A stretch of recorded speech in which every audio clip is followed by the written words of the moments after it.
Officer Cole Renner wore his badge like armor, using it to intimidate, control, and walk away clean. Marcus Hale knew his kind. Cops who saw black men as easy targets, who twisted routine stops into acts of dominance, then buried the truth behind reports no one questioned. But Marcus wasn't just another man behind the wheel. He was the director of internal affairs, calm, composed, and fully aware of what was coming. He didn't argue. He didn't resist. He let Renner do what he'd always done. And when he did, there would be no way to spin it, no way to bury it. This time, justice wouldn't just be demanded. It would be inevitable. Before we go any further, comment where in the world you are watching from and make sure to subscribe, because tomorrow's story is one you don't want to miss. Late afternoon sunlight filtered through the layered clouds that hung low over the city skyline, casting long, muted reflections across the slick streets,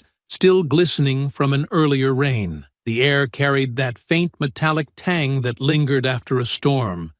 And as traffic thinned and the day began to surrender to evening, the mood of the city shifted, calmer, but no less watchful. Marcus Hale guided his black sedan steadily through the main boulevard, the faint hum of smooth jazz weaving through the cabin like a thread of composure, its mellow saxophone solo softening the edge of a long and exhausting meeting he had just left behind. He was in no rush. His hands rested lightly on the wheel, posture upright, gaze calm, allowing the rhythm of the road and the music to unwind the tension buried beneath his tailored suit. The day had been another closed-door session with the state's oversight panel, hours of subtle power plays, thinly veiled excuses, and bureaucratic resistance masquerading as concern. These were the conversations that never made headlines. The quiet battles Marcus fought not in courtrooms or public hearings, but in conference rooms sealed off from accountability. As Director of Internal Affairs, Marcus had long since mastered the art of silence, of measured responses, and perfectly weighed decisions.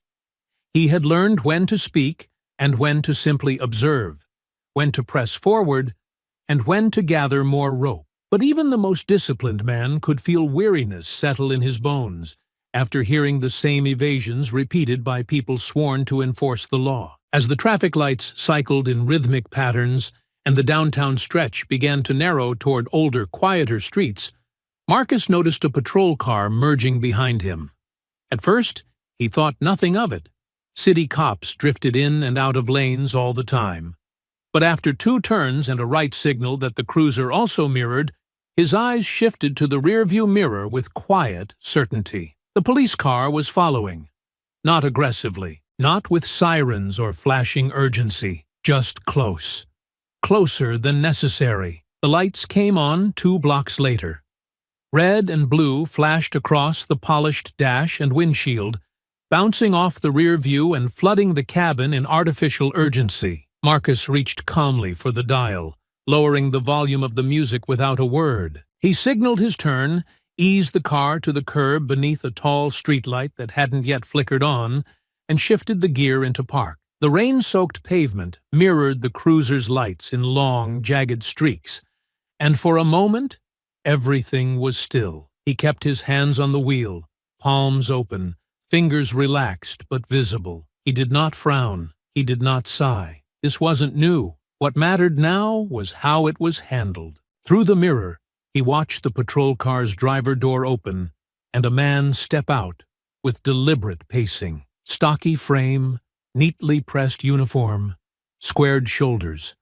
Officer Cole Renner. Marcus recognized him almost instantly, not from memory alone, but from documentation, a name that had crossed his desk twice in the past year. Excessive force complaints, dismissed without discipline.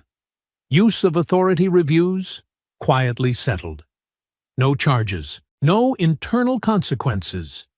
Just warnings and sealed evaluations. Renner had the posture of someone who had never been told no and had never needed to justify his badge. The officer approached the driver's side with slow, theatrical purpose, each step calculated to convey dominance. When he reached the window, He rapped his knuckle twice against the glass, curt and mechanical. Marcus pressed the button, lowering the window halfway, his expression unchanged. "License and registration," Renner said, voice dry and perfunctory, eyes scanning Marcus with the impatience of someone who had already decided how this would go. "Certainly, officer," Marcus replied with practiced ease. "May I ask the reason for the stop?" "You didn't come to a complete stop at the last sign," Renner answered, without hesitation, without pause, and without concern for the truth. There had been no stop sign, only a green light 2 intersections back. But Marcus didn't correct him. "Not yet. My license is in my inner jacket pocket," he said. "I'll retrieve it slowly, if that's all right." Renner said nothing, but his body shifted ever so slightly. Marcus caught the movement, the subtle repositioning of weight, the unspoken tension around the holster on his hip. Keeping his gestures controlled, Marcus reached inside his jacket and retrieved his ID and registration, holding them out without sudden movement. Renner accepted the documents without acknowledgement, glancing down, then up again. "You from around here?" Renner asked, eyes narrowing slightly. "Yes," Marcus replied simply. "This your vehicle?" "It is." There was a pause, the kind of silence that stretched not because there was nothing to say, but because the speaker was deciding how far he could go. Renner squinted at the ID again, then at Marcus, as if trying to detect a flaw in the story that didn't exist. "You work for the state?" he asked, tone shifting, not curious, not suspicious, but slightly annoyed. "I do." Renner's face tightened just a touch. "Step out of the vehicle for me." Marcus remained still for a moment, then turned his head slowly. "Is there a specific reason for that request? You got a problem following orders?" "No," Marcus said evenly. "I'm simply asking for clarity." The muscles in Renner's jaw tensed. "Step out of the vehicle, now." Marcus sighed through his nose, not with irritation, but with the quiet resignation of a man who had hoped today might be uneventful. He unbuckled his seatbelt, opened the door, and stepped out onto the pavement with measured calm. He stood tall, hands loose at his sides, his suit immaculate against the muted afternoon air. Across the street, a pedestrian had slowed his walk. A phone was raised discreetly, its lens catching the tension rising like steam. Renner's voice didn't change pitch, but his stance shifted with the rigid weight of a man who had already made up his mind, who had already decided how this moment would end before it had even begun. His boots stepped forward with a deliberate crunch against the wet asphalt, shrinking the space between them in quiet, menacing increments. "I said, turn around. Hands on the hood," he repeated, each word clipped and certain, not a suggestion, but a declaration of control, meant to remind Marcus where the power supposedly sat in this moment. Marcus did not move at first, and it wasn't hesitation that held him still. It was precision. Every breath was intentional. Every second was measured. His eyes stayed locked on Renner's, not with defiance, but with a composure that unsettled men like him. Calm wasn't what Renner wanted. Obedience was. Fear was. A lowered head and mumbled apology was. But all he saw in Marcus was steadiness. "For what cause?" Marcus asked again, his voice even, deliberate, and free from the cracks that usually surfaced in people when confronted with sudden authority. There was no quiver, no aggression, just a man demanding clarity in a system that rarely offered it. Renner's expression hardened. "Don't play smart," he said, stepping in further, now close enough that Marcus could see the faded creases near his holster, the sweat collecting just beneath the brim of his brow. "You match the description. Black male, dark vehicle, suspicious behavior, end of story." "And what specific behavior did you observe that qualifies as suspicious?" Marcus replied, his hands still visible, his stance relaxed, but his words gaining edge. "Driving the speed limit? Using my turn signal? Coming from a business district? You raising your voice at me?" Renner snapped, but there was a tremor under the surface now. Barely detectable, but there. Not fear, not yet, but uncertainty. The kind that came when a man used a script he expected to work.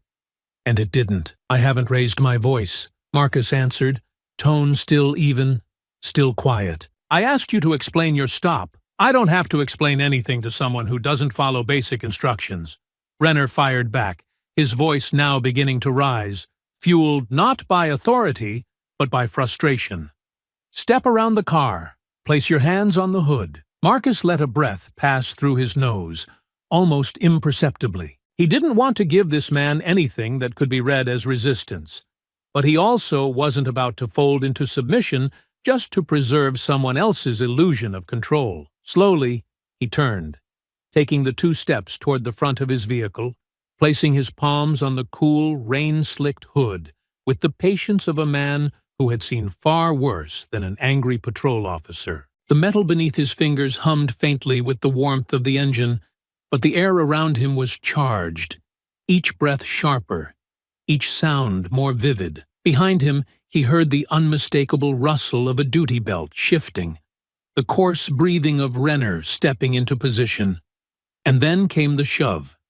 Hard, deliberate. Marcus's chest hit the hood with a jolt, not from clumsiness, but force. Renner's hand pushed his upper back down, while the other began an unnecessarily aggressive pat-down, his movements more violent than technical, more about humiliation than security. The sounds of his hands dragging over the tailored fabric of Marcus's jacket were harsh, erratic. It was the kind of search that left a message, not results. "You got anything sharp?" Renner muttered. "No," Marcus said. "Drugs? No. Weapon? No. Anything illegal you want to confess?" "There's nothing to find," Marcus answered, voice steady, eyes fixed on the reflection in the windshield. "You're searching because you can, not because you have a reason." That line touched something raw in Renner. The hand that was pressing against Marcus's hip paused, then clenched. "You're real bold for someone in your position," Renner said, his voice no longer calm, but tinged with the kind of anger that had nothing to do with the moment and everything to do with history. "And what position do you believe I'm in?" Marcus asked. Renner laughed, but there was no humor in it. "Let me guess. Some non-profit worker. Maybe a professor? No, you're probably one of those civil types, always talking rights, always telling cops how to do our jobs." "I haven't told you how to do your job," Marcus replied without turning his head. "I've only asked you to justify your actions. You don't get to make demands," Renner hissed, and his grip tightened again. Across the street, the movement began. A young man wearing headphones paused mid-step and slowly removed them, watching with narrowed eyes. Further down the sidewalk, a woman getting into her car stopped, turned, and pulled out her phone. The stillness of the moment began to fracture under the weight of observation. This was no longer a private encounter. It was becoming a public moment, whether Renner liked it or not. Renner glanced toward the corner of his vision and saw the shift. He saw the man with the phone, the posture that said, "We're watching you now," and that only pushed him further into anger. "You think having people watch changes what I can do?" Renner asked, louder now. "You think some camera gives you power?" "No," Marcus replied, his breath still calm. "I think it reveals who has abused it. You don't know who you're dealing with. I know exactly who I'm dealing with." Renner paced a few steps away from him now, hands on his hips, mouth working through words he hadn't chosen yet. He looked at Marcus, then the bystanders, then back again. He was unraveling, not from confusion, but from being confronted with someone who didn't flinch. "You're a smart guy, huh?" he said, voice carrying down the block. "Real calm, real polished. Got answers for everything." "I've lived through this too many times to be surprised," Marcus said. "You act like you're special. I act like I know the law." That pushed Renner over the edge. He stepped back in, now inches from Marcus, his hand hovering near the holster again.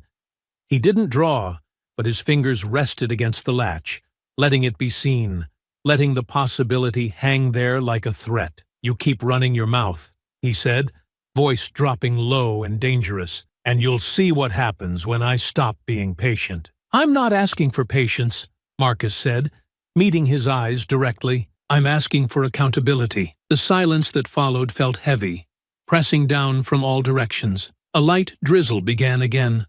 Soft, more of a mist than a storm, but it coated the street in a fresh shimmer, reflecting the tension like light off a blade. "You keep testing me," Renner said through his teeth, "and you'll regret it." "I'm not testing you," Marcus said clearly, with no change in tone. "I'm warning you." Renner took a single step back, and for a brief, chilling second, the world seemed to hold its breath. The weight of the moment shifted sharply, dragging the late afternoon light into something colder, something harder to breathe through. The sun hung low now, caught behind a thick veil of darkening clouds that soaked the city in gray and gold, shadows stretching across the pavement like silent spectators. The air, still damp from the earlier rain, carried no wind, no birdsong, only the rising hush of disbelief as Officer Cole Renner raised his service weapon and aimed it squarely at Marcus Hale's chest. For a moment, the world held its breath. The barrel hovered inches from the center of Marcus's body, unmoving, unwavering, a straight line drawn from one man's paranoia to another man's heartbeat. The crowd across the street froze, phones still recording, fingers tightening around plastic cases. Someone whispered, "Oh no," while a car further down the block crept to a stop. The driver's wide eyes locked on the unfolding disaster. Marcus didn't flinch. He didn't step back. His hands remained visible, slightly raised, calm, open, not in surrender, but in clarity. His voice, when it came, was smooth and deliberate, cutting clean through the tension like a scalpel through scar tissue. "My name is Marcus Hale," he said, louder now, letting the syllables carry. "Director of Internal Affairs for the State Department of Justice." Renner's eyes twitched, but the gun didn't lower. "I oversee law enforcement conduct compliance," Marcus continued. "Badge number 10267. Cross-agency clearance. I report directly to the Commissioner." "Don't you move!" Renner barked, louder now, as if drowning Marcus's words could silence their truth. "Keep your hands where I can see them." "I haven't moved," Marcus said. "I haven't threatened you. You've escalated this without cause." "Shut up!" Renner shouted, voice cracking now, something wild and desperate unraveling in his tone. "You think I'm gonna fall for that? You think saying you're some big shot gives you a pass? It gives you a warning," Marcus replied, his voice sharp now, the calm no longer gentle but edged with steel. "You are seconds away from ending your career, and you don't even know it." Renner's grip tightened on the weapon. His stance widened. His mouth twitched, as if trying to decide between a sneer and a shout. "You're lying. You're trying to manipulate the situation. I don't know who you are, and I don't care. My credentials are in the inner pocket of my jacket," Marcus said carefully. "You can retrieve them yourself, or you can call dispatch and verify my name. Either way, you'll see this isn't a bluff." "You think I don't know your type?" Renner hissed, stepping forward slightly. "You dress nice, talk smooth, think you're above everyone. But I see what's really happening here. You're pushing me. You're trying to make me the story. You made yourself the story the moment you drew your weapon on a man who did nothing but ask you a question," Marcus replied, and this time the words landed hard enough to make Renner flinch. The crowd on the sidewalk had thickened. A woman was openly crying. A man whispered into his phone. The air between Marcus and Renner pulsed with heat and distance, like a wire stretched so tight it could no longer bear its own weight. One wrong movement, one twitch, and it would snap. "I'm warning you," Renner growled. "One more word and I'll—" "Do what?" Marcus asked. That stopped everything. Even the street lamp above them flickered. Renner didn't answer, and in his silence, something shifted behind his eyes. Something raw and exposed, like a mask falling away. There was no more authority. No more control. Just panic disguised as posture. And in that sliver of time, Marcus saw it clearly. Renner was beyond reason. And now, for the first time, Marcus felt it too. Not anger, not pride, but danger. Real, immediate danger. Not the slow, gnawing kind of danger that came with institutional racism or buried reports. This was the kind of danger that came with a finger too close to a trigger, a voice too loud to hear sense, a man so deep in his own lies he couldn't see daylight anymore. Marcus's eyes dropped, not in submission, but calculation. He could see the trembling in Renner's knuckles now, the red tinge to his face, the tightness around his mouth. Renner was seconds from making a decision that couldn't be undone, and Marcus couldn't afford to be patient anymore. In one smooth motion, controlled and lightning quick, Marcus stepped forward, his body angling to the side just enough to throw off Renner's aim. His left hand shot out, slapping the inside of Renner's wrist, pushing the weapon upward as his right shoulder dropped into Renner's midsection. The officer stumbled, his arm twisting, body jerking backward in surprise as Marcus stepped in again, this time catching the gun hand in both arms and locking it tight against his chest. Renner fought back, swinging with his free hand, but Marcus ducked the blow, twisting sharply as his foot swept Renner's leg from under him.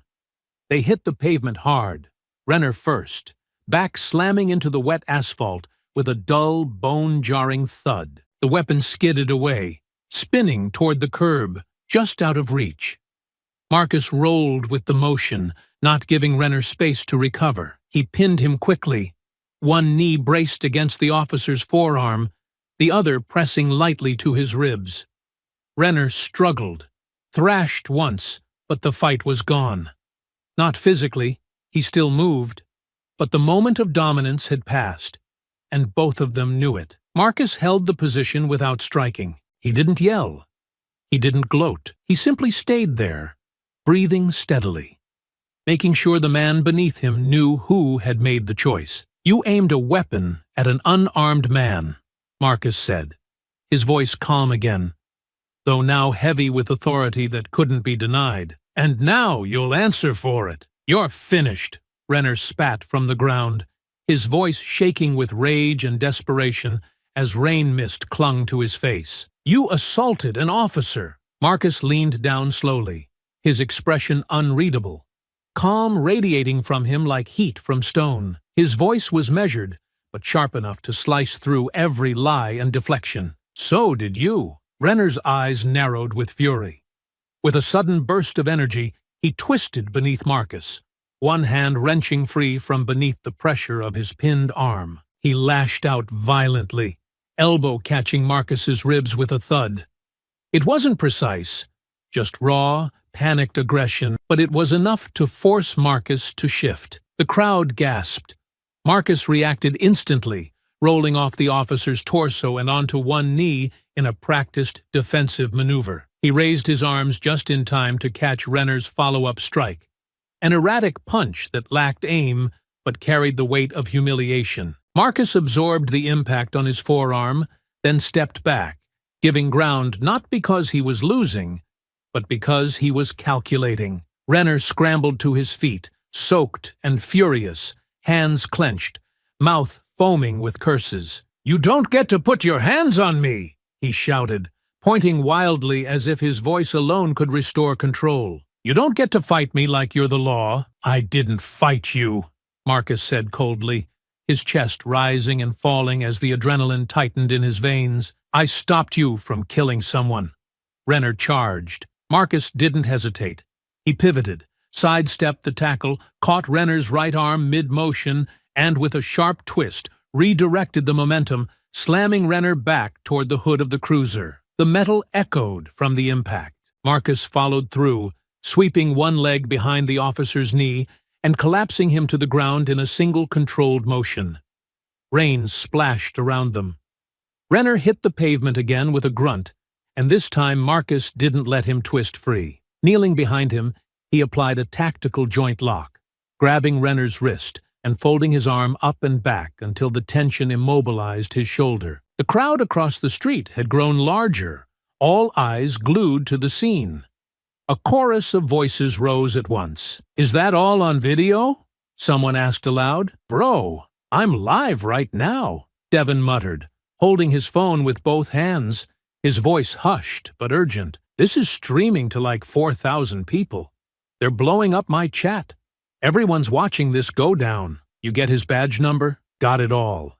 Everything. Start to finish." Marcus pressed Renner's arm slightly higher. "Do not move again," he warned, his voice not loud but filled with unmistakable command. "You're disarmed. You're restrained. Make one more aggressive move, and I will respond with the same control I've used so far." "Control?" Renner hissed, panting beneath him. "You're gonna regret this.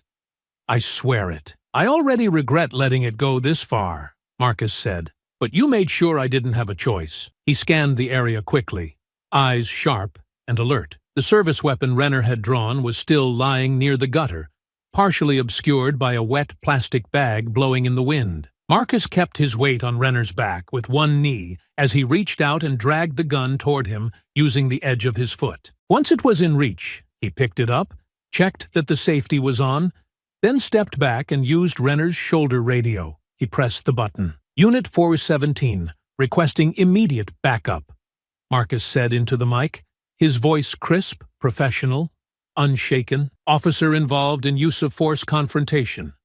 Suspect is restrained. Weapon has been secured. I am Director Marcus Hale. Repeat, Director Hale. Credentials available for confirmation. Location is East 49th and Harper, just south of the light." Static crackled back. "Copy that. Stand by. Director Hale, did you say?" Marcus released the button without answering. Behind him, Renner groaned, still writhing against the hold, but making no progress. The power he once wielded had drained from his body, his face twisted in disbelief and shame, like a man waking from a dream that turned against him halfway through. "You think people are going to believe your version?" he spat, voice muffled against the pavement. "You think that crowd matters? You think those phones mean anything?" "I think this time," Marcus said quietly, "they do." Within moments, the distant cry of sirens pierced through the still air. Flashing blue and white lights approached fast from the north.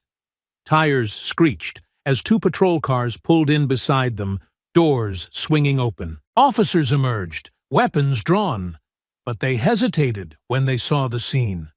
A restrained officer on the ground, the suspect holding the badge. And then came the voice that broke the tension. "Stand down!" Sergeant Lena Ortega stepped out of her cruiser, her black hair pulled tightly back beneath her cap. Her eyes locked immediately on Marcus. She didn't flinch. She didn't question. She already knew what had happened. "It's Director Hale," she said to the stunned officers around her. "He's clean.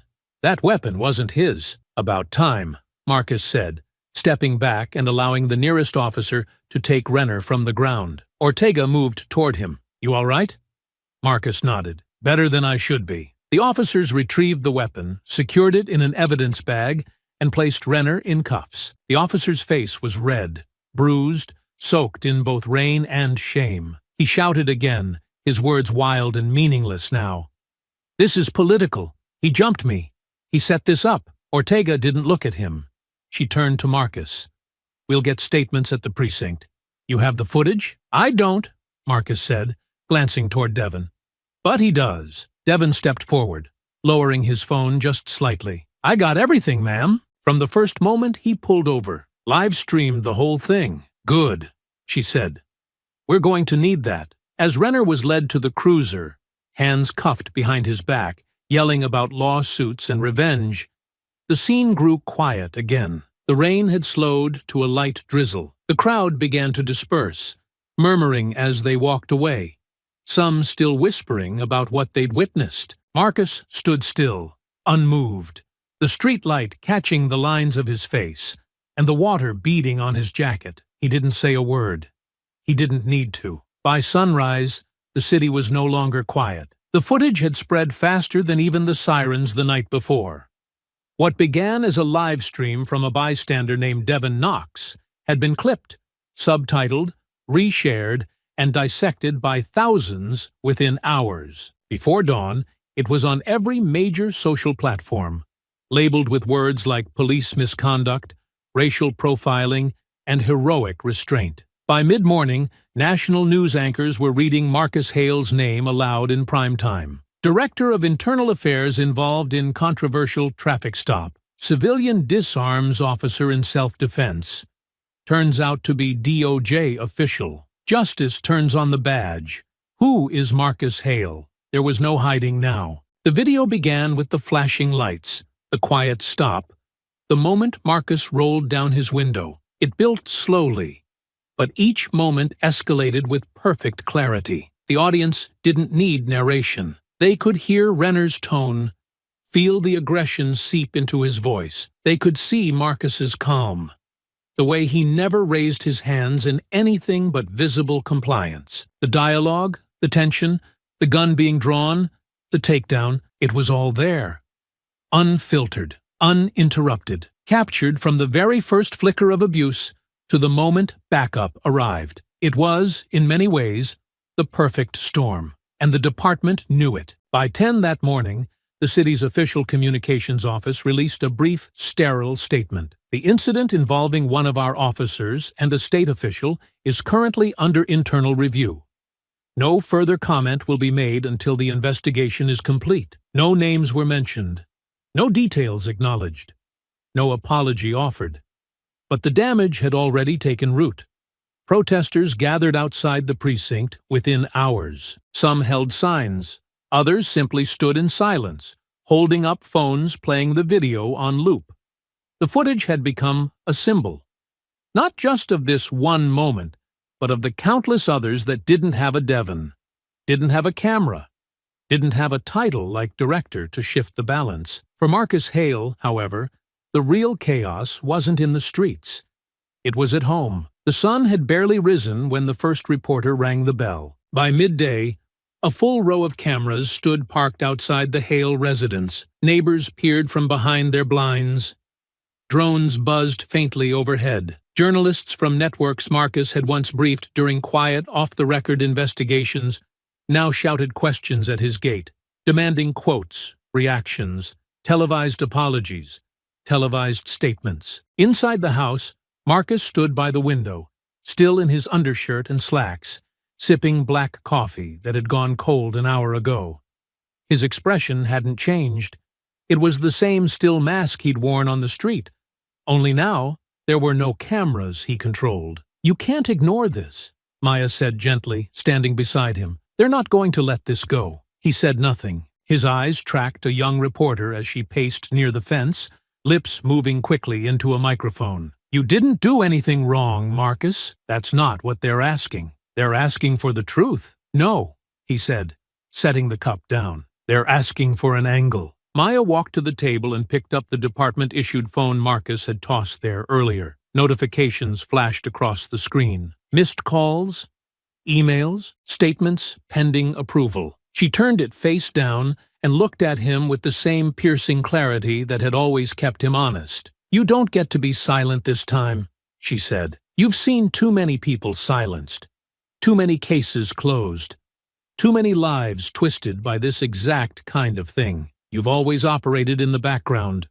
pulling the strings, documenting the abuse, filing the reports. But now, you're not watching it happen to someone else.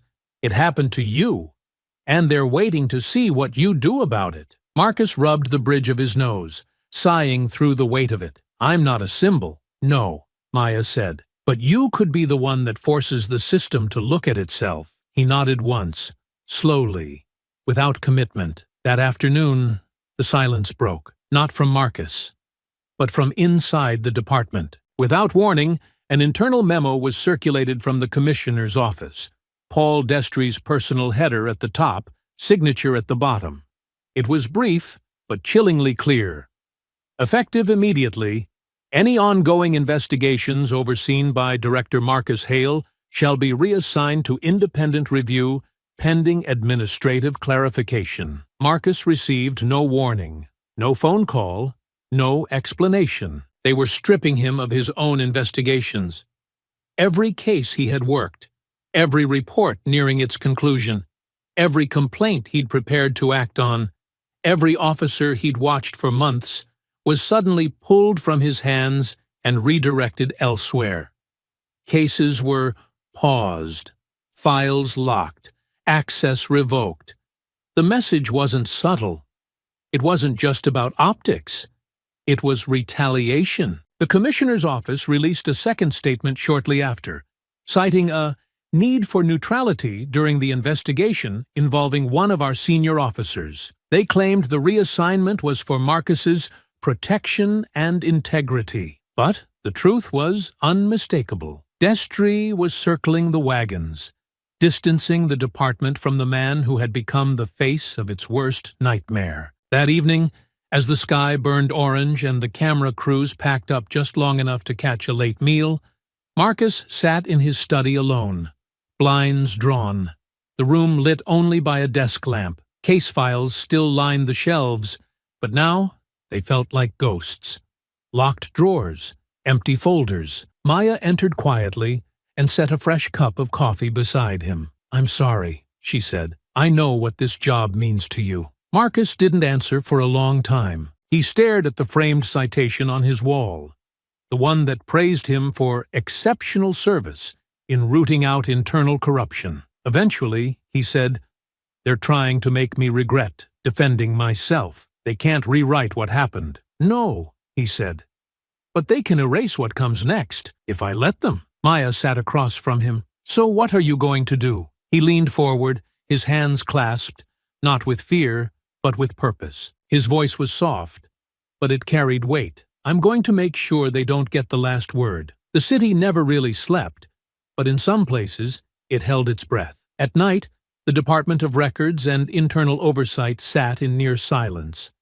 A cavernous space of old tile, steel cabinets, and flickering fluorescent bulbs left on just long enough to keep the servers from going dark. The few glowing monitors scattered across the empty workstations pulsed like quiet beacons in the shadows, syncing their files with distant databases, updating logs that no one would read until morning. The place felt forgotten, buried beneath layers of bureaucracy and disuse, and that made it perfect. It wasn't listed on any patrol routes. No external lights flicked on with motion. The front desk had been cleared out months ago after funding cuts, and the security firm that once monitored the entryway had since been reassigned to higher-risk sites. There were no guards, no wandering eyes, just walls, wires, and silence. Marcus had chosen this building for that exact reason. It was one of the few spaces left in the city where silence could still be trusted. He parked his vehicle far from the main entrance, hidden under the shadow of a crumbling overhang where no camera lens could see. His coat collar turned up against the wind. He moved across the gravel loading bay and entered through an old maintenance door that still responded to his credentials, though he doubted it would for much longer. With the commissioner's office tightening access protocols and pulling authority from his badge by the hour, he knew the window was closing. Every second counted now. Inside, the corridors were cold and unlit, the buzz of outdated ventilation systems echoing faintly overhead. He walked with purpose, his footsteps deliberate but quiet, weaving through file stacks and storage closets until he reached the dimly lit back room near the old server core. The door was cracked open just slightly. A single desk lamp glowed in the corner. She was already here. Sergeant Lena Ortega sat at the far end of the room, her posture tense but composed. She didn't greet him with a smile or a nod. She simply met his eyes and gestured toward the seat across from her. An invitation, not a command. In front of her, the soft glow of her laptop screen lit her face in faint pulses. The light drew out the lines of exhaustion etched around her eyes, the furrow that had settled across her brow. She didn't look scared. She looked like someone who had waited too long to say what needed saying. Marcus closed the door behind him and pulled out the chair opposite hers, sitting down without a word. The old desk creaked beneath the weight of the silence between them. The hum of distant cooling fans and flickering halogen lights filled the background like a soft drone of waiting tension. "You shouldn't have come here," Marcus said finally, his voice even but not cold. "Neither should you," Ortega replied, just as evenly. "But here we are." There was no judgment in her voice, only resolve. The same resolve he'd seen in her during long nights reviewing use-of-force statements when she'd stayed behind to ask one more question, to open one more report, long after the others had stopped caring. Without another word, Ortega rotated the laptop toward him. The screen now angled in his direction. Marcus leaned forward, and his eyes settled on the document displayed. A simple spreadsheet at first glance, but its implications were immediate and unmistakable. There were names, dates, badge numbers, case IDs. Each entry was linked to an internal note or action, or more often, the absence of one. At the top, in plain black text, was the heading, Priority Monitoring, Internal Discretion Only. The list was long enough to make him uncomfortable, but short enough to make its intent clear. 23 names. He read through them slowly, absorbing each one with a heavy familiarity. Some were names he'd flagged himself over the years, officers whose patterns of behavior straddled the line between suspicion and provable misconduct. Others were newer, names that hadn't yet reached his desk, but that carried with them the same stench of unchecked power. But then, midway down the list, his eyes found the one he expected, the one that made all the noise in his head fall away. Cole Renner. His jaw tensed. "You kept your own copy," he said after a long beat. Though he wasn't accusing her. "I pulled it the night after the stop," Ortega said, keeping her voice low. "Before they scrubbed my access. Once the commissioner reassigned your cases, the access protocols changed across all internal systems. I lost visibility into most of the open files. But this was still cached on the desktop. You know what they'll say if they find out," Marcus said, though he didn't bother to finish the thought. "They already suspended me," Ortega replied, her voice firmer now. "I've already been marked. So there's no point pretending I still have something to lose." He let that sit between them for a moment, nodding once, almost to himself. "The list was never meant to circulate," Marcus said. "It was part of a sealed briefing series. Names under early watch. Enough suspicion to investigate, not enough evidence to act on. Quiet reviews only." "And Renner made the cut," Ortega said, not asking. "That stop wasn't a coincidence." "No," Marcus replied. "It wasn't." Ortega leaned forward now, bracing her elbows on the desk, her fingers interlaced. "What do you think he was doing?" "Testing you. Targeting you?" "I don't think it was personal," Marcus answered, his tone thoughtful. "Not at first. I think someone gave him an assignment, knowing he didn't ask questions. I think they chose him because he was volatile, and because volatile men can be steered with the right pressure. And once he recognized you, that's when it became personal," Marcus said. "And reckless." Ortega sat back in her chair and reached for the flash drive beside the keyboard. She slid it across the table. "I saved more than the list. Every time a report was flagged and later dismissed, I saved the audit logs. You'll find timestamps, overrides. Every instance when someone in admin wiped a complaint or redirected a review. Renner wasn't just lucky. He was protected." Marcus reached inside his coat and pulled out a matching drive. "And this," he said, laying it beside hers, "is everything I built before they froze my access. Patterns, suppressed statements, unresolved civilian claims, and names. Not just beat cops.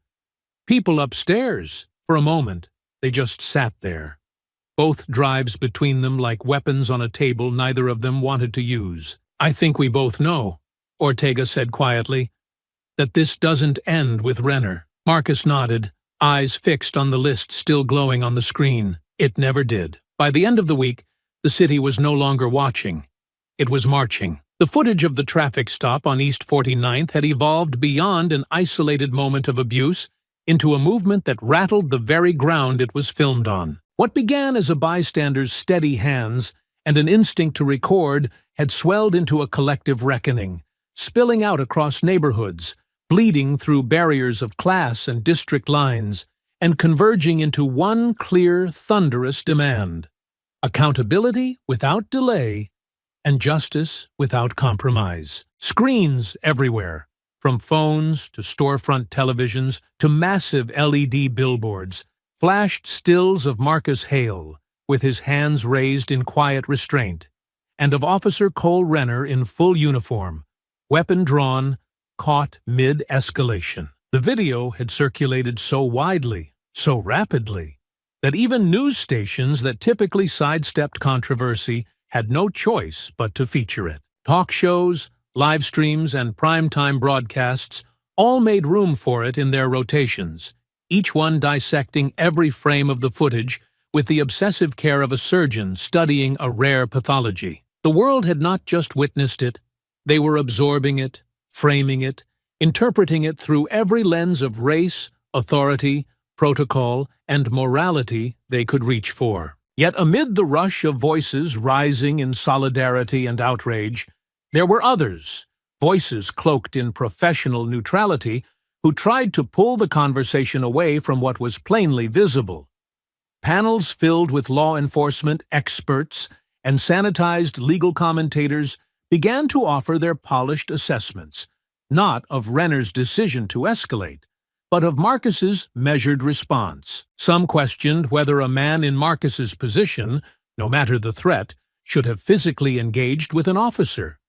Others suggested that his failure to immediately announce his title and credentials had, in some way, contributed to the misunderstanding, as though the barrel of a gun required a more courteous introduction. With every new voice added to the noise, Marcus watched as the truth of what happened to him began to fracture, not because it was unclear, but because too many people had too much to lose if it remained unbroken. Then came the department's official position.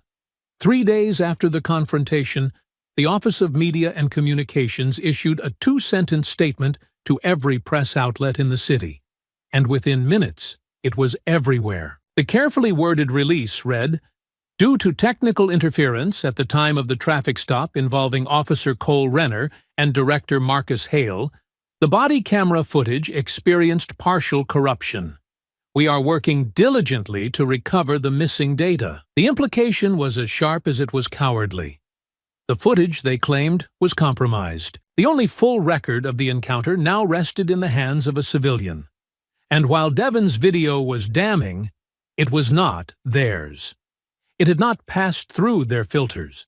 It had not been redacted or reframed, which made it dangerous. Inside Marcus's home, the air had grown heavier with each passing day, as though the walls themselves had begun absorbing the weight of public scrutiny and institutional retreat. The front gate, once quiet, now held a near-constant line of reporters, civil rights attorneys, documentary filmmakers, and curious passers-by who treated the house like a landmark. Phone calls came in by the minute, some offering support, others making veiled threats disguised as advice. And through it all, Marcus had remained still, choosing not to speak, not because he was unsure of what to say, but because he was calculating exactly when it would matter most. But Maya could wait no longer. She stood at the steps of City Hall on a humid afternoon, dressed in slate-gray slacks and a navy blouse, her hair pulled back tightly, her presence unmistakable. With no podium, no entourage, and no official press release, she addressed the crowd directly.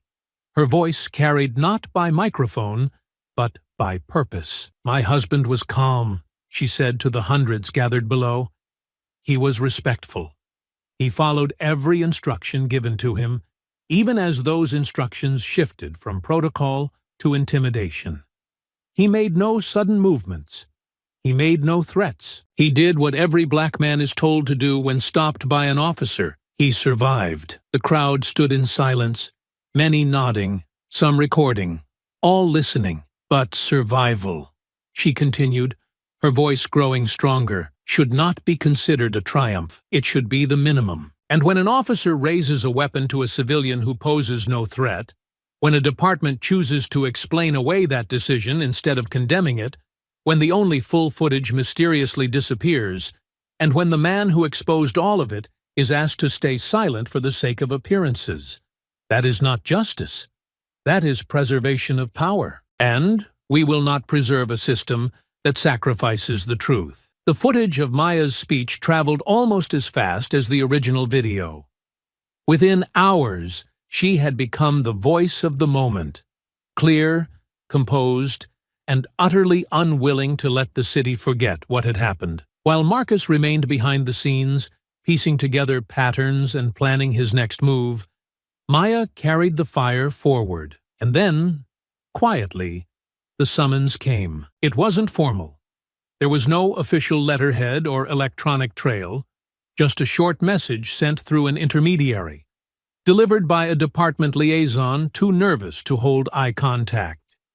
Marcus was to meet Commissioner Paul Destry at a neutral location, off the record, off the books, and off the radar of public attention. The meeting took place in a discreet government conference suite, tucked inside a state-owned facility overlooking the East Docks. The room was cold and angular, its gray walls and unmarked doors designed to blend into their surroundings. Marcus arrived alone, and Destry was already inside, standing by the far window with his back turned, watching the cranes move containers across the harbor as if contemplating the weight of it all. "You've become quite the story," Destry said without turning.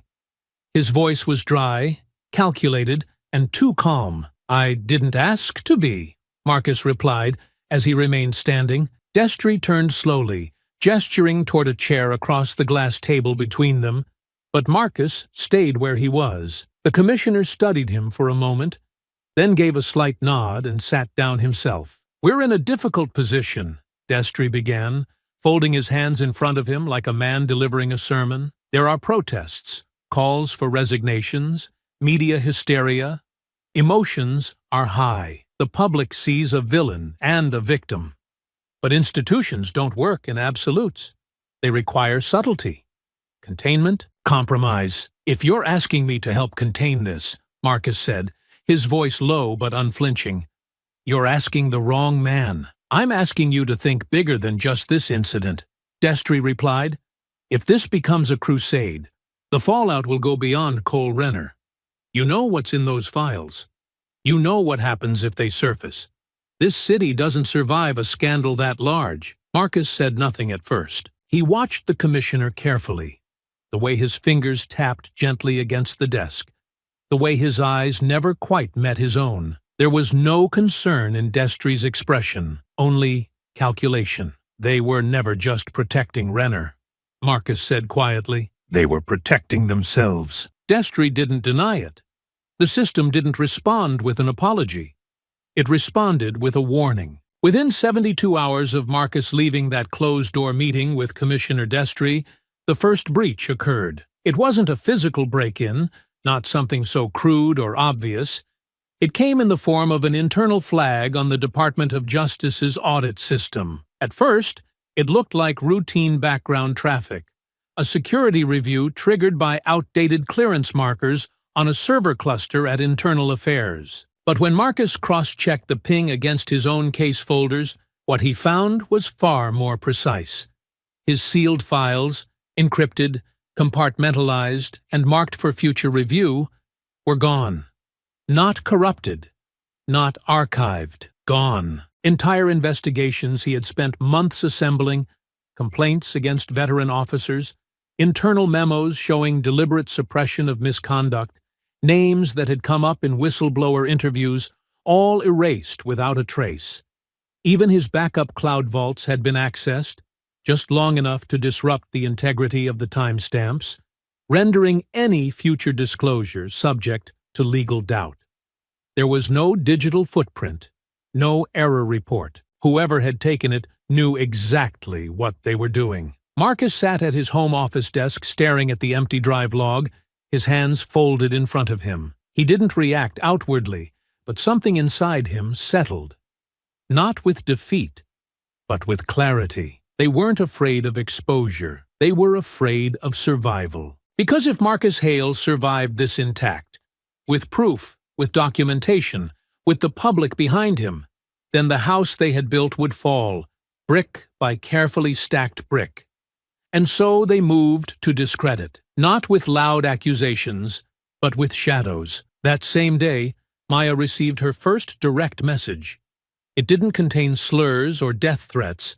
Those had been coming in steadily since her speech. But this one was different.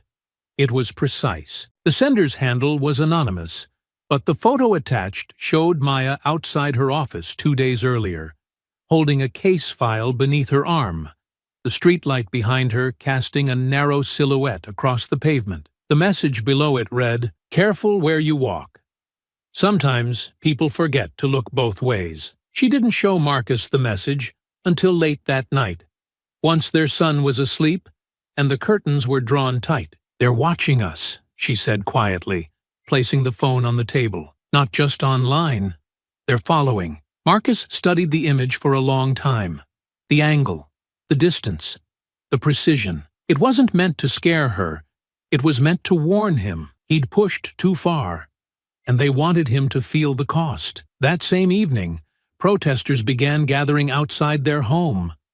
Not all supporters. While many stood in solidarity, some carried signs accusing Marcus of setting up the encounter for fame. Others questioned the legitimacy of his rank, spreading half-truths and misquotes lifted from fringe broadcasts. The crowd swelled beyond the sidewalk, spilling into the street. The police didn't intervene. The city claimed the right to peaceful assembly. But Marcus recognized the tactic.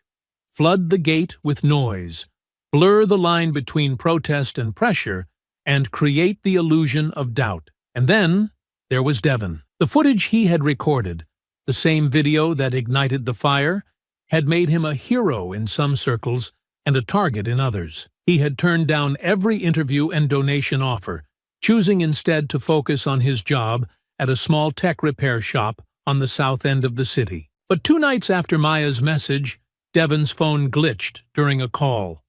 When he checked it, half his camera roll was missing. His home Wi-Fi router had been remotely accessed.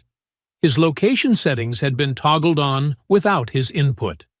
When he went to log into his cloud account, it was locked for unusual activity. He called Marcus in a panic. "I didn't do anything wrong," Devon said, his voice shaking. "I just filmed what I saw. That's not illegal, is it?" "No," Marcus said gently. "But the truth has a price. You've just started to feel it." Despite the darkness tightening around them, a flicker of light remained inside the department. Sergeant Lena Ortega, suspended but not silenced, had begun leaking documents from the precinct. Quietly, carefully, redacted officer logs, internal emails about the footage, memos discussing narrative management. She sent them one by one through encrypted proxies to an anonymous journalist who had covered departmental corruption cases in the past. She included timelines, cross-referenced edits, and proof that Renner's body cam footage had not been corrupted, but manually flagged for deletion by an IT supervisor under direct orders from the commissioner's office. Marcus received copies of the leaks before they went public. He read through them at the kitchen table. Maya seated across from him, her hand resting atop his as he scrolled. Line after line, they watched the truth unspool. Not just about Renner, but about a pattern, a structure, a network of protection designed not for justice, but for insulation. It was then that Marcus made his decision. He would speak, publicly, formally, and not to the press. He reached out to the State Oversight Committee, an independent body with jurisdiction over law enforcement ethics violations and procedural accountability, and requested to testify before a special session. The response was swift and unanimous. They accepted. The announcement went live the next day. DOJ Director Marcus Hale to testify before State Oversight Committee regarding internal misconduct. The public reaction split like glass under pressure. One half hailed him a whistleblower of rare courage, an honest man refusing to bend, even as the system tried to crush him. Hashtags with his name resurfaced, and activists praised his decision to speak on record. Crowds gathered again, this time outside the Capitol, holding signs that read, "We believe Marcus," and "Transparency now."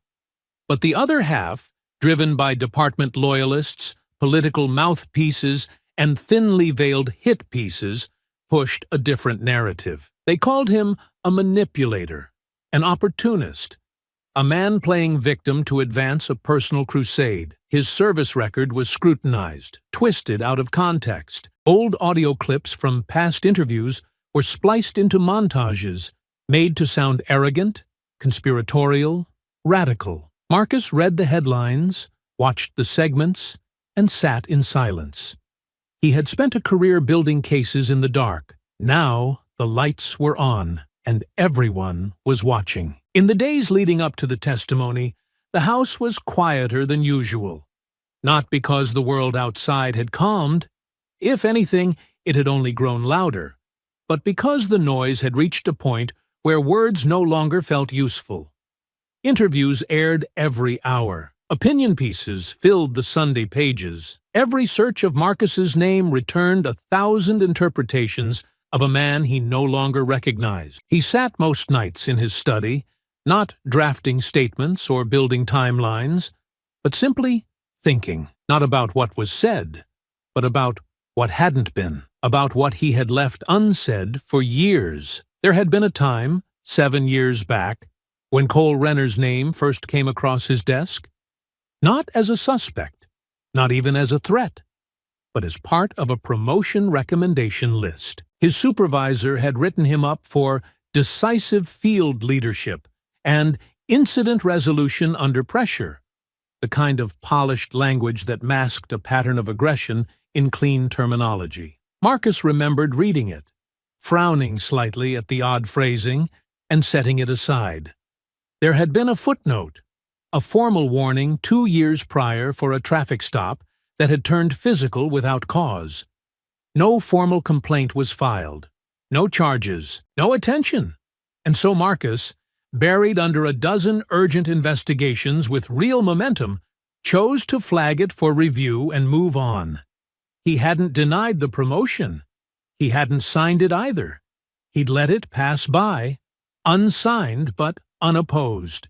And months later, when Renner's badge was pinned with ceremonial applause, Marcus had watched the photos circulate internally and told himself it wasn't his place to intervene. He told himself there wasn't enough, that he didn't have time, that the department wouldn't have backed his objection. Now, with everything unraveling in front of him, Marcus couldn't help but wonder how different things might have been if he had spoken up back then, when the storm was still a cloud on the horizon, not lightning in his chest. Late that night, as he stood in the doorway of the kitchen, arms folded, eyes heavy with exhaustion, Maya found him there, silent, unmoving, almost distant in his own home. She didn't speak at first.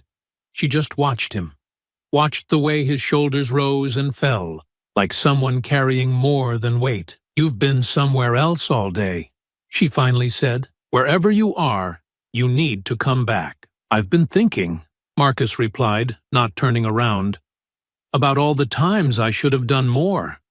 The times I let it slide because there wasn't enough, or because it wasn't the right moment, or because I told myself someone else would step up, but they didn't. And now, it's here, all of it, on us." Maya stepped closer, her voice softer now, but firm. "And you think carrying all that guilt is going to help you get through this?" "I think it's the only thing keeping me honest," he said, finally looking at her. "I keep asking myself, if I hadn't been the one with the title, with the badge, with the suit, would I have made it home that night?" She didn't answer right away. Instead, she reached out and placed a hand on his chest, her fingers resting gently over his heartbeat. "I've watched you give your life to this job," she said, "to this mission, but what you're about to do isn't just professional. It's personal, and it's dangerous. Once you speak in that chamber, you can't go back to being the quiet man in the background." "I know. They're going to come for you," she said. "They're going to twist your words, dig into our lives, threaten everything we've built. So I need to ask you something, and I need you to answer honestly. Not like an officer, not like a witness, just as the man I married." He nodded slowly, holding her gaze. "Are you willing," she asked, her voice now steady, "to give up your entire reputation, everything you've worked for, to fix this?" He didn't answer right away, not because he didn't know the truth, but because saying it out loud would make it real. "I'm afraid," he admitted finally, "not of losing the job or the pension, but of what happens if I succeed, of what it will cost us." Maya's hand didn't move. "Then be afraid, but do it anyway." The next day, Devon called. Marcus could tell the moment he answered that something had shifted. Devon's voice was different. Not angry, not panicked, just quiet, too quiet. "They called my mom's house," he said. "Asked if I still lived there. Then they sent a package. No return label. Just a flash drive and a message. Said I should watch it before I go giving any more statements." "What was on it?" Marcus asked. His tone sharpened. "I didn't open it," Devon said.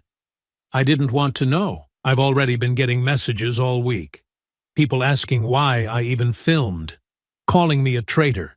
Saying I set the whole thing up. Like I'm just trying to get famous off someone else's story." "You did the right thing," Marcus said. "You showed the truth." "I didn't think the truth would come with this kind of weight," Devon murmured. I thought it would help. But now I don't know.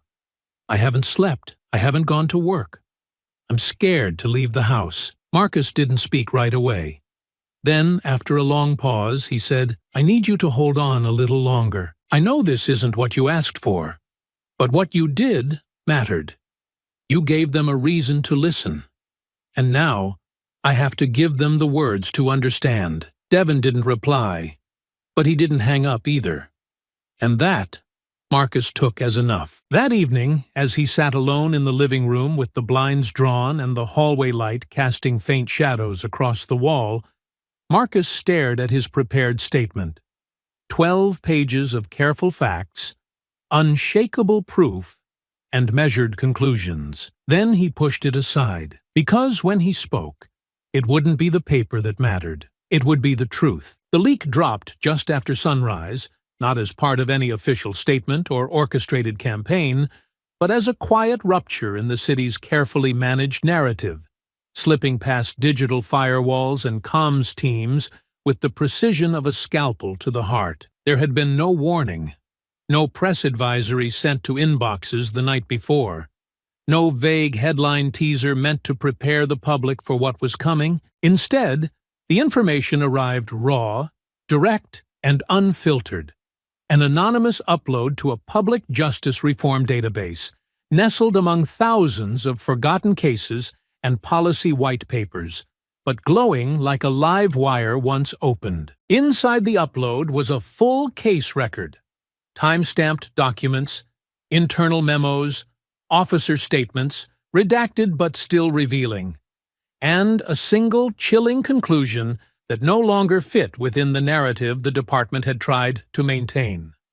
Cole Renner, the same officer who had held Marcus at gunpoint on East 49th, had been involved in the death of a civilian during a detainment the previous year. The name in the report was Caleb Drayton, a 29-year-old graphic designer who had no criminal record, no outstanding warrants, and no history of violence. According to the report, he had been stopped by Renner just after midnight on a dead-end service road behind the old rail yard. The official entry listed the stop as routine. What followed in the documentation was a vague sequence of events stitched together with bureaucratic phrasing and thin details. At some point, during the detainment, Caleb had become non-compliant and then unresponsive. By the time paramedics were called, almost 20 minutes after the initial contact, Caleb was dead. The body showed bruises around the neck and discoloration along the ribs, but the cause of death was filed as sudden cardiac failure, and no toxicology report was ever submitted with the rest of the documentation. The body cam footage from that night, as listed in the log, was marked initiated, but there was no file linked to the entry. Within 72 hours, the case was closed. There had been no press conference, no public statement, no disciplinary review, just a quiet signature and a closed file, buried beneath layers of red tape, never intended to see light. Until now. Within hours, the leak was picked up by every major outlet across the state. What began as a few screenshots shared by legal watchdogs exploded into national attention as journalists, civil rights advocates, and local politicians began threading together the implications. The questions came fast and without pause.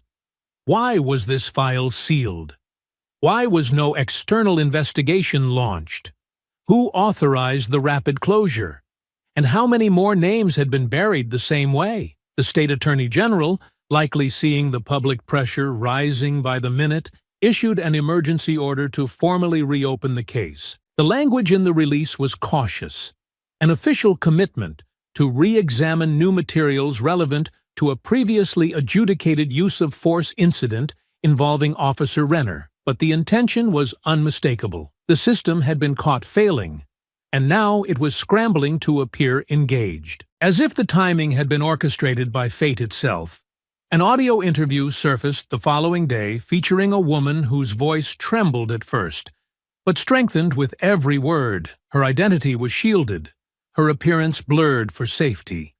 But her story cut through the noise like a blade through glass. She had been a probationary patrol officer, partnered with Renner during her early days in the field. In the 10-minute recording, she detailed specific encounters where Renner would stop black men without cause, citing vague suspicions or imaginary tips, always with the same offhand justification: just keeping the streets clean. She recalled him laughing after a stop where he cuffed a 17-year-old without charges, muttering that nobody misses a ghost. She said he would repeat the phrase like a ritual. "You pull over anyone who looks out of place."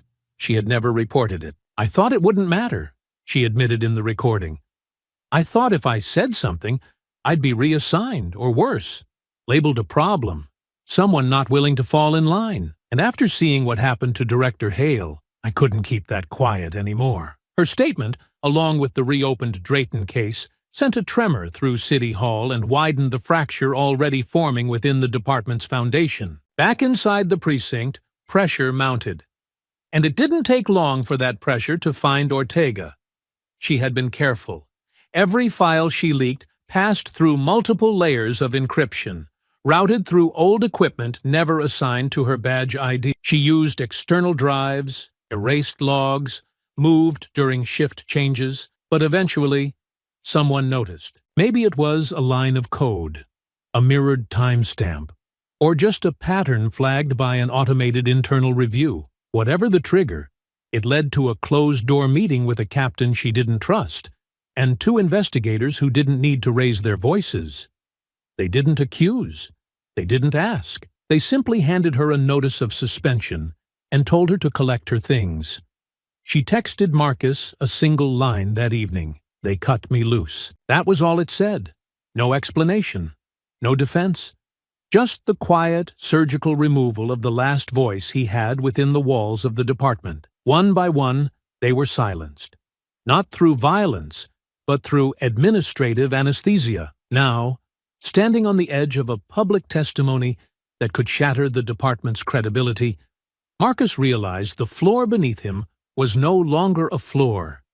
It was a rope, and it was burning. And then Destry came, not as a bureaucrat with press handlers or legal counsel, but as a man who still believed a well-placed conversation could keep the storm at bay. He arrived on foot, alone, wearing plain clothes and a guarded expression, as if he'd come to offer help, but couldn't bring himself to call it what it was: a final plea. Maya opened the door, but didn't let him pass the threshold.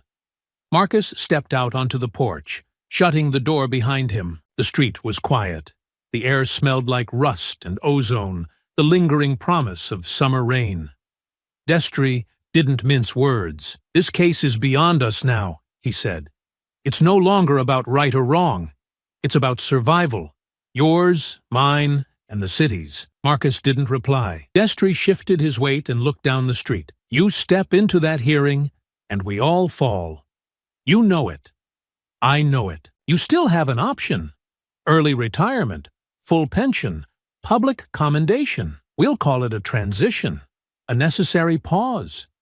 You walk away intact. Your family walks away untouched. But if you go through with this..." He didn't finish the sentence. Marcus didn't need him to. And after a long pause, with the city and all its ghosts breathing down their necks, He looked Destry in the eye and said only this: "You had the chance to fix this before it reached me. Now I'm the last one left willing to say it out loud." And then he turned away, stepping back into the house. Behind him, the rain began to fall. The rain fell softly that night, not in torrents, but in slow, deliberate drops that tapped against the window panes like a quiet rhythm of inevitability. Inside the house, the atmosphere was still, not peaceful. Never peaceful these days, but charged with a kind of waiting silence that stretched from room to room, thick enough to make every breath feel heavier than the last. Marcus stood in his study with the lights off, the muted glow of a desk lamp tracing the edges of the files scattered before him. He hadn't moved much since Destry had walked away from the porch hours earlier. There was nothing left to negotiate, nothing left to salvage. The offer had been clear: silence in exchange for survival. But survival wasn't the same as living, not if it meant accepting a world that protected the guilty and punished the honest. Marcus had seen too many men like Destry, men who had once spoken of reform with conviction, only to carve out space for themselves in the rot, convincing everyone, including themselves, that their compromise was a kind of wisdom. Marcus wasn't interested in wisdom anymore. Down the hall, Maya sat at the kitchen table, typing with the kind of focus she reserved for moments that mattered. She had said nothing when Marcus returned inside, only nodded once and disappeared behind her laptop. When he finally joined her, she turned the screen toward him without ceremony. On it was a letter, unpolished, unfiltered, and meant for no one's approval. She had titled it simply, "To Whom the System Has Failed." It opened with a truth the department had worked hard to bury: that ever since Marcus chose not to remain silent, their family had been targeted, not with overt violence, but with shadowed intimidation. Maya described the messages sent to her private accounts, the image of herself caught leaving work and posted by an anonymous profile, the sudden cancellation of her speaking engagements, and the emails to her employer, warning that she was politicizing a personal matter. She recounted the nights they stayed up refreshing motion sensors on the front porch, the calls from numbers that didn't speak, and the looks their son began receiving at school. Curious at first, then colder. But it wasn't just a recounting of suffering. It was a challenge, a mirror held up to the public and the institutions they trusted, asking plainly, what does it mean when the only man brave enough to tell the truth has to risk everything to do it? The letter concluded with one simple, damning sentence: if they can do this to a man tasked with watching them, what can they do to the rest of us? Maya emailed it to 3 editors she had met over the years, all of whom responded within the hour. By dawn, the letter was on the front page of 6 major outlets. By noon, it had been read aloud on television. By sunset, it was being shared across thousands of screens, underlined by readers who had never met her, but now spoke her words like they had waited their whole lives to hear them. The response was immediate and unignorable. Calls flooded in from advocacy organizations, legal aid groups, and even a handful of local officials now scrambling to distance themselves from Destry's office. But through it all, Marcus stayed quiet, waiting for something he couldn't name, but would know when it arrived. It came 2 nights later, in the form of a small, unmarked envelope left on his doorstep. No note, no courier. Just a black USB drive, thin and ordinary, but still warm from someone's palm. He waited until the house was asleep to plug it in. Inside the folder were his files, the missing ones, the sealed investigation documents he had spent months building, his original work, encrypted, compiled, then erased by the very servers he had trusted to protect them. Every report was intact, every line of evidence restored, but there was more. Someone had added a final document, a compiled list titled Internal Preservation Candidates, 5-Year Pattern. It was a detailed breakdown of 12 officers across various precincts, each flagged for consistent abuse of power, excessive force, or internal obstruction, officers who had each been involved in incidents with vulnerable civilians, and who had walked away without consequence. The records showed how every case had been intercepted, rerouted, or dismissed entirely. At the bottom of each summary was a signature field: Paul Destry. In some cases, it was his digital sign-off. In others, a hard-scanned approval slip from a printed memo. The correlation was undeniable. The commissioner hadn't just known about the corruption, he had protected it, facilitated it, and elevated it. Marcus sat back in his chair and let the weight of the truth settle across his shoulders. The walls around him felt closer than they had before, not in a suffocating way, but in the way a stage feels just before the curtain rises. There was no mistaking it now. He wasn't walking into the hearing to share concerns or highlight discrepancies. He was walking in to drop a match. The next morning, Marcus stepped into the living room, where Maya stood staring at the muted television. Footage of another protest scrolled across the screen. This time the crowd chanted both his name and Caleb Drayton's. The storm outside had shifted. "I have to release it," he said quietly. Maya didn't ask what it meant. She didn't need to. She just turned and met his eyes, and after a long moment, she nodded. "Then release it," she said, "and don't hold back." By midday, Marcus contacted a trusted media liaison with encrypted access to the files. He made it clear: no summaries, no redactions, no editorial filters. Every name, every action, every memo, released in full. Within hours, a website went live under the heading, "What They Tried to Bury." The documents flooded the public. Social media feeds lit up with screenshots of redacted email trails, Destry's signatures, complaint patterns, and falsified clearance overrides. Hashtags trended. Journalists lined up with questions. Some praised Marcus as the only honest man in a dishonest world.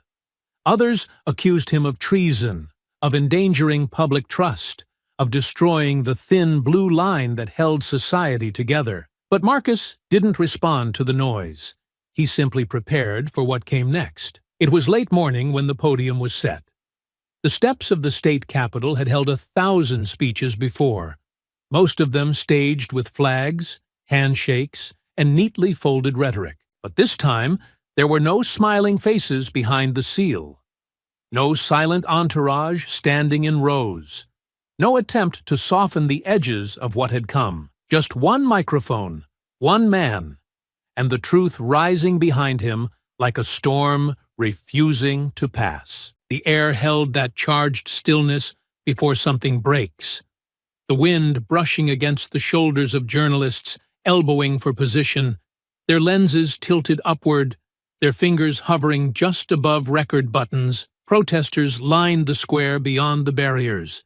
Some held signs, others held silence, but every single one of them was waiting. Then Marcus Hale stepped to the podium. He wore a simple gray suit, no flag pin, no affiliation patch, just a crisp white shirt, and the calm of a man who had already lived through fire and was prepared to walk through the ash. He didn't look around, didn't nod to the crowd or the officials lurking behind the curtains inside. He opened a single folder, set it down on the podium, and raised his eyes to the cameras. His voice, when it came, wasn't raised. It didn't need to be. It carried on the weight of restraint finally lifted. "I never intended to be here," he said, the words spoken without anger, but with a clarity that quieted the murmurs in the square. "My job was to hold the line from inside, to protect the public by investigating misconduct before it became crisis. And for years, I did that work, quietly, carefully, within the walls they gave me. But what I've come to understand is that silence can become complicity, and complicity is what they count on." He paused just long enough to let the words settle. "On August 12th, I was pulled over without cause. I was threatened at gunpoint. I was accused, silenced, and nearly killed. And the man who did it was an officer I had once flagged for early review, an officer who should have never worn a badge, but he did. Because the system chose to protect him." He lifted the first document from the folder, holding it up for the cameras. The screen behind him projected the file as it appeared.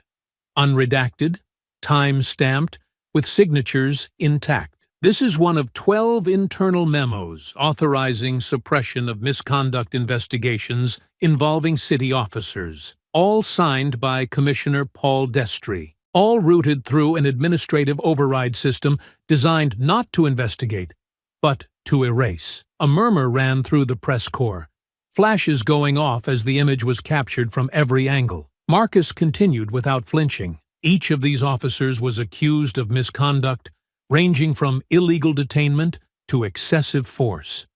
Not one of them faced disciplinary action. Not one of them lost their badge. Instead, they were promoted, decorated, protected. And I have the documentation to prove it. He placed the sheet back down and unfolded another. This is a report on the death of Caleb Drayton, an unarmed civilian who died in custody during a traffic stop conducted by Officer Renner. No body cam footage, no external review. The case was closed in under 72 hours. This man, Marcus said, tapping the page, deserved more than a footnote. He turned the page again. This is the signed clearance of that case's closure. Again, by Commissioner Destry. The silence broke. Gasps echoed from the crowd. Reporters began shouting over each other. Inside the Capitol, phones rang, and aides scattered like birds flushed from hiding. Marcus raised a hand, and the crowd quieted. "I'm not here to damage the system," he said, voice lower now, almost a whisper, amplified by steel. "I'm here to force it, to admit what it became." If the public is expected to trust law enforcement, then law enforcement must be accountable to the public, not protected from it. He closed the folder gently. "And if I lose every friend, every pension, every safe harbor, because I said this out loud, then so be it." The press conference ended not with applause, but with the unrelenting hum of thousands of cameras transmitting the truth in real time. There was no room for spin, no filter strong enough to dull what had just been said. It was done. By the next morning, the fallout began. Commissioner Paul Destry submitted his resignation in a single-paragraph memo to the mayor's office. The language was cold and unrevealing, to preserve the integrity of the institution, but it carried no legal shield. His name was already on the documents. His interviews had already been requested, and his political allies were scattering like rats from a breached hull. Within 24 hours, the district attorney's office announced formal charges against Cole Renner, including assault with a deadly weapon, attempted manslaughter, obstruction of justice, and falsification of law enforcement records. The footage, the whistleblower testimony, and the newly surfaced body cam deletion order created a chain of evidence too strong to ignore. Renner was taken into custody quietly. There were no sirens, no press, just a door opening and closing, the sound of justice beginning, not as revenge, but as overdue correction. In an unexpected reversal, Sergeant Lena Ortega's suspension was not only lifted, but the Internal Affairs Board issued a formal commendation for her whistleblower protection efforts, an acknowledgement that her quiet rebellion had exposed the cracks within. And then came the governor. In a somber televised statement broadcast that evening from the state capitol's rotunda, she addressed the people directly. "There is no courage in silence," she said. "There is only delay, and what Director Hale has exposed cannot be undone, but it can be faced. Today, I am ordering an immediate external review of all city policing systems, including oversight structures, complaint handling procedures, and disciplinary outcomes. This is not a gesture.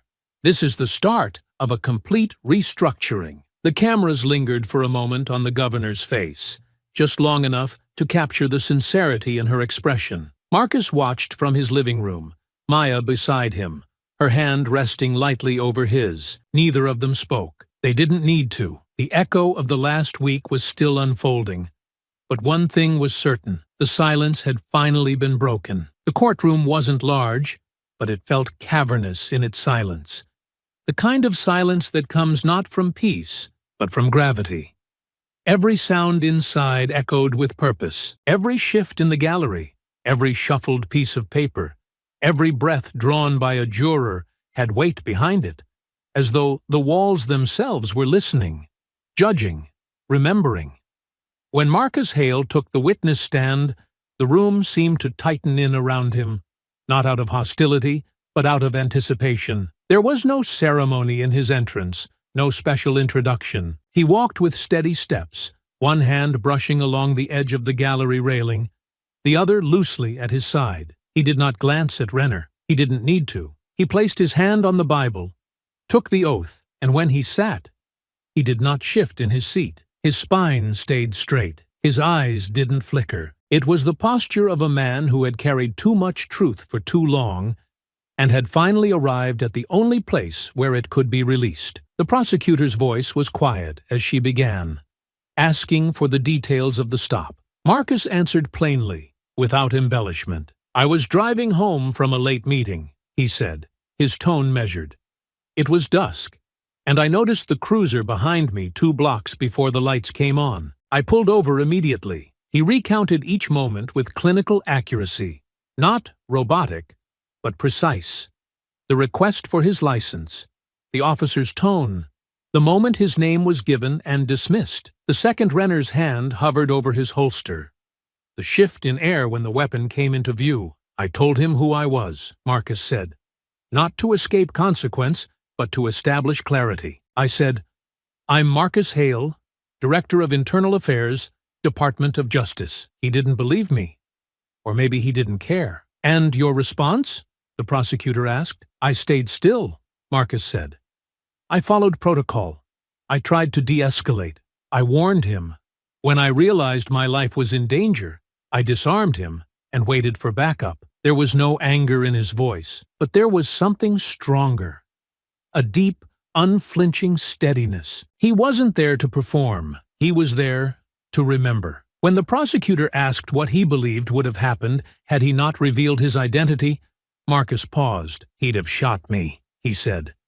And no one would have asked why until it was too late. When Ortega took the stand the following day, she carried a different energy, leaner, sharper, a precise voice shaped by years of speaking too carefully and now freed to speak fully. She testified with the weight of documentation behind her, the internal complaints she had seen redirected, the suppression of IA reports, the deletion logs she had matched to suspicious use of force entries. She walked the court through the digital paper trail like a tour guide in a house built to conceal its flaws. "The system knew about Renner," she said clearly, "and it didn't care, because exposing one officer would have unraveled too many others." She pointed to the names on the list Marcus had recovered.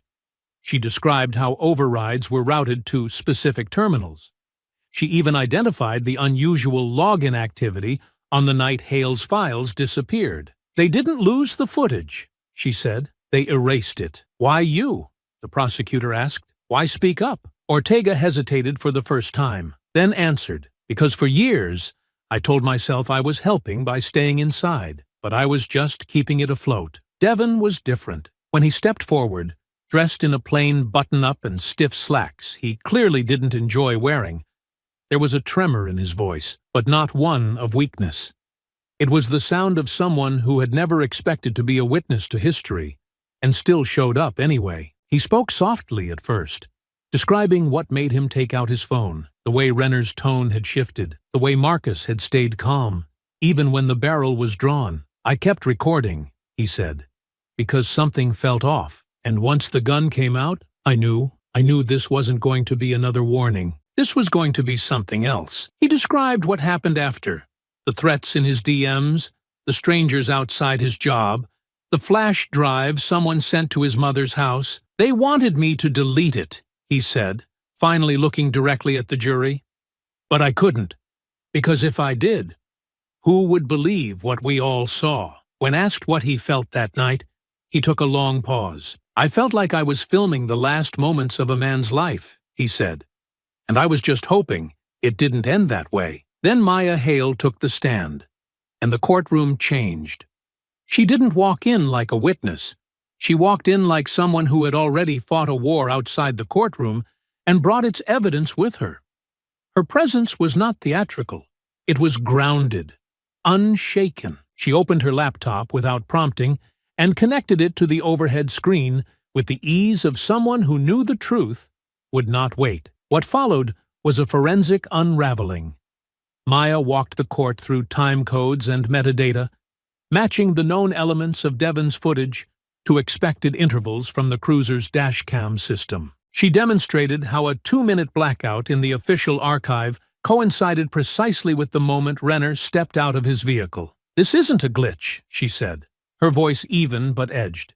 "It's a deletion, coordinated, deliberate, and traceable." "Could this have been an automatic failure?" the defense asked. "Only if you believe a department-recorded body camera chooses to stop working whenever an officer crosses the line." The gallery didn't stir.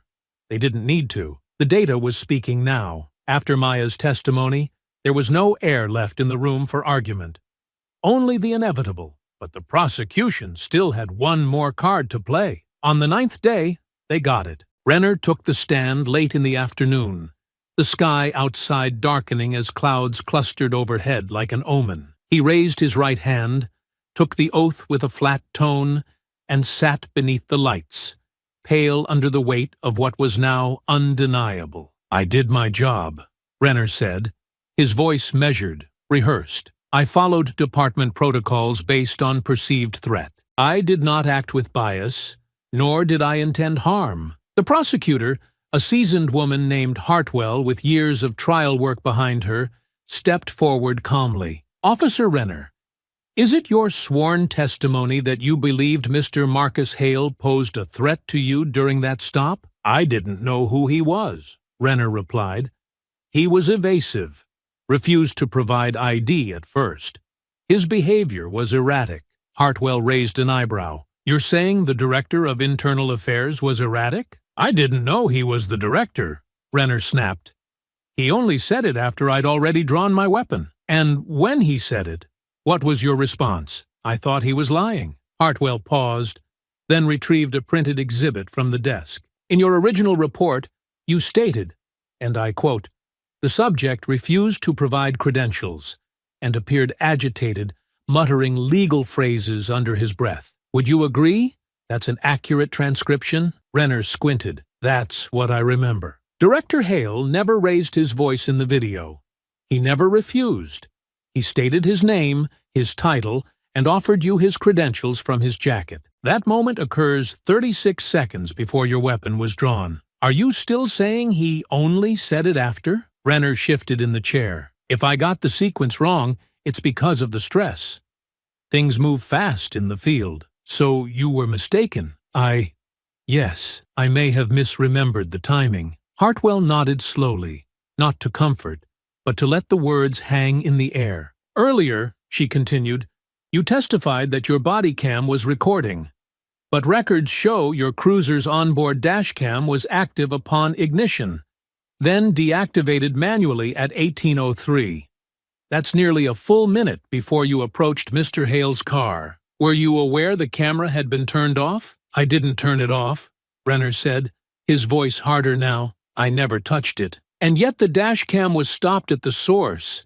There's no footage. And you were the only one in the vehicle." Renner hesitated. "There could have been a glitch." Hartwell turned to the jury. "According to department records, that dashcam was serviced and tested 2 days earlier. Fully functional." "I can't answer for every malfunction," Renner said, growing defensive. "I was focused on the situation." "Focused?" Hartwell echoed, stepping closer. "On a man who was seated, calm, compliant, and stating his legal status as your superior." "I didn't feel safe," he replied tightly. "You didn't feel safe," she repeated, lifting the printed still of Renner with his weapon raised, his face twisted in aggression. "But you felt in control." Renner looked down. "Officer Renner," Hartwell said, her tone sharpening just slightly, "did you tell a former trainee in 2022 that you pull over any black man who looks out of place?" His eyes snapped back up. "That's a lie. We have the statement on record. Sworn. Delivered by a woman who rode with you 3 times. She misunderstood me," She quoted you directly. Renner opened his mouth, then closed it again. Hartwell didn't push further. She didn't need to. Thank you, she said, stepping back. No further questions. The defense tried to regain footing, asking Renner about his years of service, his commendations, his disciplinary record, but each answer sounded thinner than the last, his words stripped of context by what had already been laid bare. The contradictions weren't just verbal, they were structural. The man the department once called decisive now looked evasive. The man who claimed to follow protocol now appeared cornered by his own falsified reports. And when the defense sat down, the courtroom sat in silence again. Not out of shock, but understanding. On the 10th day, closing arguments were made. And on the 12th, the verdict arrived. Guilty, on all counts. Assault with a deadly weapon, attempted manslaughter, obstruction of justice, falsification of law enforcement records. Renner showed no emotion as the sentence was read. The only movement came from his lawyer, who leaned in to whisper something unheard, and from the guards who stepped forward with cuffs. He didn't resist. He didn't look at the crowd. As he was escorted out the side door, he kept his eyes on the floor, walking as if hoping no one would remember that he had once stood with his gun pointed at a man who never raised his voice. Marcus stood quietly in the back row, Maya's hand resting in his. He didn't smile. There was no triumph, only a quiet release. A breath finally exhaled after too long held tight. Justice had spoken, and this time it didn't ask for permission. The trial had ended, but the echoes of it continued to ring through every hallway of city power. Even before the official sentencing hearing was scheduled, the fallout had already begun reshaping the way power functioned. What started as a courtroom reckoning had forced itself into policy chambers and government floors that had once managed to avoid uncomfortable questions. Now, those questions sat at the top of every agenda. The city council met under urgent resolution just 2 weeks after the verdict. In a rare unanimous decision, they voted to implement a package of sweeping reforms, the kind that had long been delayed beneath layers of political caution and procedural excuses. But the trial had shifted something. The public was no longer willing to wait. Too many eyes had seen too much. The first reform created an independent civilian oversight board with full access to departmental records, subpoena power, and the authority to launch investigations without police approval. Members would be elected by community zones, not appointed from within political or departmental channels. It was a wall broken down. The second mandated automatic disciplinary reviews for every use of force incident. No exceptions, no delays. Each review would be logged in a public database, accessible to media, legal watchdogs, and families of victims. It removed the protective cloak of delay and forced accountability into the light. The third, and perhaps most symbolic, was the passing of the real-time upload mandate, requiring all officer body cam and dash cam footage to be uploaded to secure servers within 60 seconds of deactivation. It meant no more erasures, no more technical errors. The truth, from now on, would be harder to hide. The officers' union, long known for its deep roots and political reach, pushed back hard. Statements were issued condemning reactionary legislation, painting officers as victims of shifting political winds. Behind closed doors, they lobbied council members. They organized rallies. They leaned on long-standing relationships and whispered about the dangers of handcuffed policing. But it wasn't enough. They leaned on long-standing relationships and whispered about the dangers of handcuffed policing. But it wasn't enough. The pressure had become a tide, and for the first time in a long time, the tide wasn't turning away. Marcus watched it all from a distance, not out of fear, but out of weariness. He had no desire to be a mascot or a permanent symbol. He gave a brief interview after the reforms were passed, thanking those who had stepped forward, acknowledging the families who had come before him, and then politely stepped back from the spotlight. He returned to his house, to Maya, to the sound of morning news filtered through the soft hum of a coffee maker, and to the quiet work of rebuilding a life he hadn't realized had been slowly taken apart until it stood in front of him in pieces. But there was still one piece left unfinished. It had lingered with him since the trial. The part of him that still wondered, despite everything, who Cole Renner really was behind the uniform, behind the bravado, behind the decisions that had nearly taken his life. Not out of sympathy, and certainly not out of guilt, but out of the need for finality. So he asked for a visit. It wasn't a dramatic gesture. There were no reporters, no press briefings, just a quiet phone call to the DA's office and a scheduled time slot at the county holding facility. Renner had not yet been transferred to state prison. He was still in limbo, awaiting formal sentencing. Marcus arrived alone. The room was cold and colorless, the kind of institutional sterility that dulled every sound and flattened the light. A steel table separated them, with scratches etched into the surface from hundreds of conversations that had gone nowhere. Renner sat already waiting, his posture slouched, eyes still sharp, but dulled around the edges. He wore the orange uniform with a forced nonchalance, but the crease in his brow betrayed the truth. This was a man no longer in control. Marcus sat across from him and said nothing at first. Renner was the one who broke the silence. "So you came to gloat?" he asked, his voice hoarse from days of disuse. "No," Marcus replied. "I came to understand." Renner scoffed, shaking his head. "Understand what?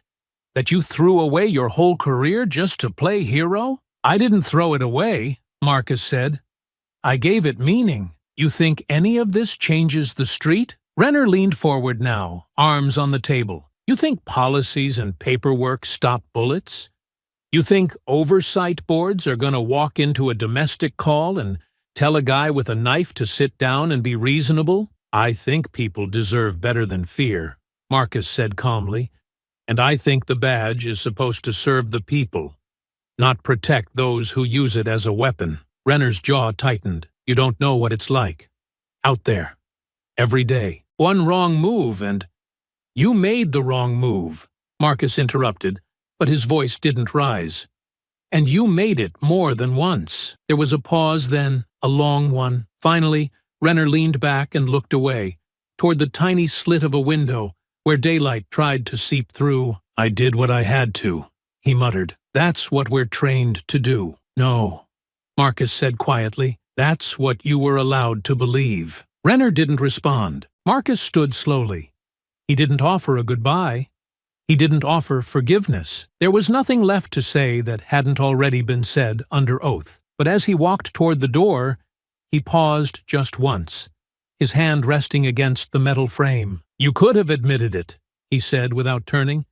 "You still can." Renner didn't answer. And Marcus didn't wait. He left in silence, the door closing behind him with a soft, final click. Outside, the air was clear again.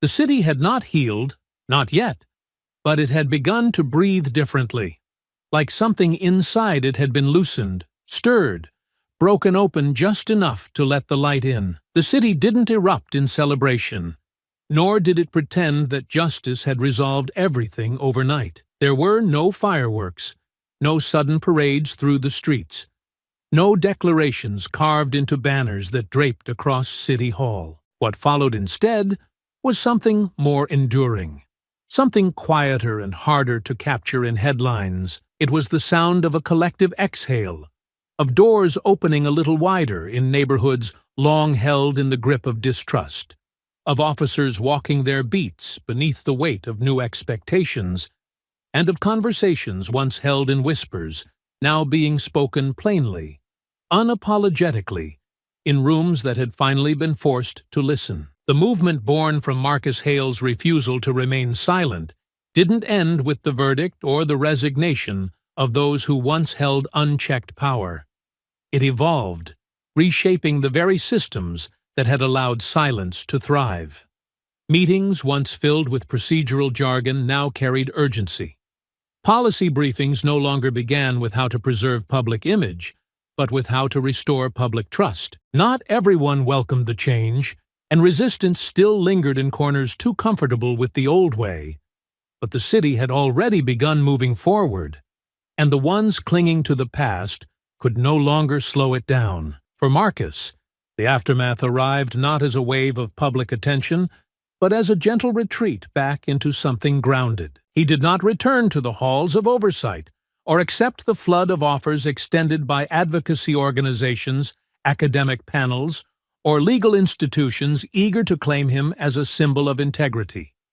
Instead, he chose something smaller, something quieter, but in many ways more lasting. In a modest brick building that once served as a mechanic's garage just south of the river, he opened a training center dedicated to the one thing his career had taught him mattered most: ethical policing rooted not in fear or dominance, but in service and responsibility. There were no fluorescent lights or corporate slogans etched into glass, just one white sign, painted by hand and affixed above the entrance, where the sunlight could strike it each morning. It read, simply, ethics, justice, service, accountability, the pillars he had always believed should guide those who wore a badge, and now taught to anyone willing to relearn what the badge was meant to represent. The space was open not just to new recruits or current officers, but to civilians, activists, and those who had been harmed by the system. Inside those walls, there was no rank, only the willingness to listen, to challenge assumptions, and to leave with a clearer understanding of the weight that authority must carry. Marcus taught 2 evenings a week, never with theatrics or fanfare, but with deliberate care. He asked hard questions. He left room for silence. He made space for discomfort.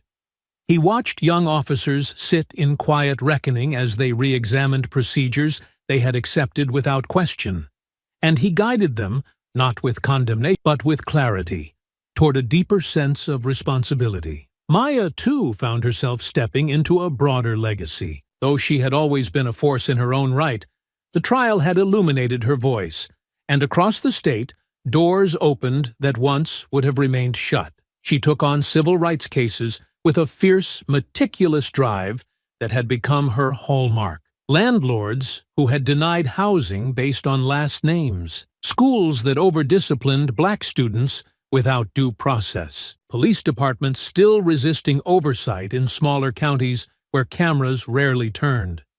She fought each case not for recognition, but because she understood the cost of inaction. And she brought that same quiet intensity home at night, not weighed down by what she carried, but fueled by the knowledge that change, when seeded honestly, would always bloom. Devin Knox, once just a young man with a phone and a split-second instinct, had found his own rhythm amid the noise.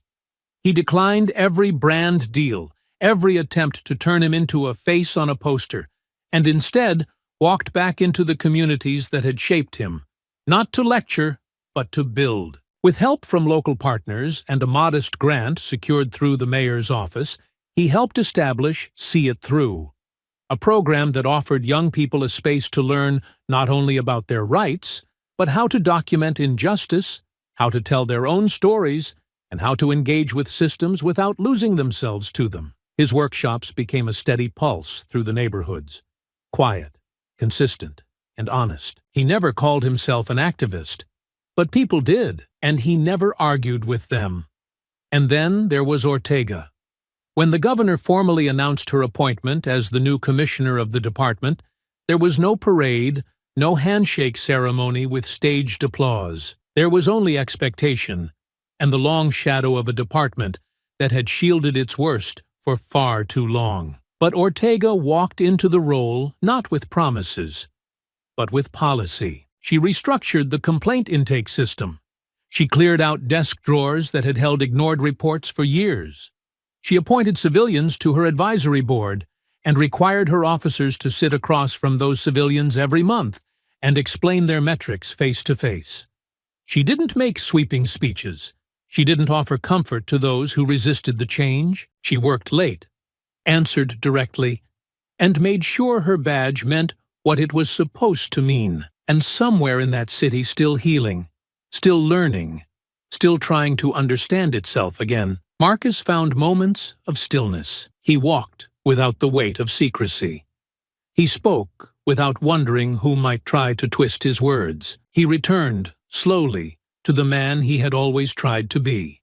Before the badge, before the testimony, before the weapon pointed at his chest, had forced the world to decide what it truly believed. On a quiet evening, just past dusk, he stood at the front of the training center after dismissing a class of young cadets. The parking lot was emptying.